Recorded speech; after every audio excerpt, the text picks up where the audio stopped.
కనుక మీరు same to same ఈ డిష్లో పెట్టుకుంటే ఇక్కడ వీళ్ళు 250 తీసుకుంటున్నారు కేబుల్ ఎంఎస్ఓ, ఇక్కడ మీకు 800 అవుతుంది.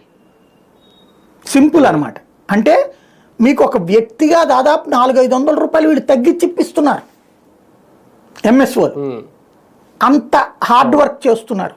చిన్న స్థాయి నుంచి వచ్చిన వాళ్ళంతా లైన్లు వేసుకునేది, నిచ్చెనలు వేసుకుని స్తంభాలు ఎక్కి వైర్లు బిగించుకున్నోళ్ళు. అలాంటి వ్యవస్థ మీడియా వ్యవస్థ అయ్యేటప్పటికి, మాధ్యమ వ్యవస్థ అయ్యేటప్పటికి దాంట్లో దూరిపోయింది రాజకీయం.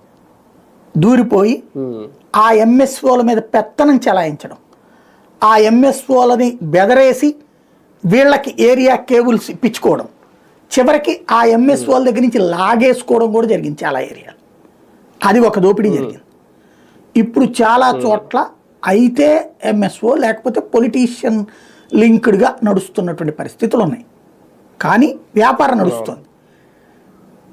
ఈ కేబుల్లో ఉన్నటువంటి ఈ ఎంఎస్ఓల ద్వారా ఇంటర్నెట్ సేవలు కూడా అందుబాటులోకి తీసుకురావాలన్న ఉద్దేశం కేంద్ర ప్రభుత్వాన్ని. అంటే డైరెక్ట్గా ఇంటింటికి కేబుల్ కనెక్షన్, ఏది ఇంటర్నెట్ ప్రొవైడ్ చేయాలా విత్ కేబుల్ అన్నది కేంద్ర ప్రభుత్వ ఉద్దేశం. వాళ్ళు ఒక 150 రూపాయలు కనెక్షన్కి ఇవ్వడానికి రెడీ అయ్యారు. మన దగ్గర ఆల్రెడీ 150 రూపాయలు, ఇప్పుడు 250 వసూలు చేస్తున్నారు కదా. పైన రాష్ట్ర ప్రభుత్వం 150 వేసుకుంటే ఇంటర్నెట్ కూడా ఇచ్చేయచ్చు. కానీ ఇక్కడ ప్రభుత్వం ఏం చేసింది తెలివిగా, ప్రభుత్వపు సొమ్మేం లేకుండా అదే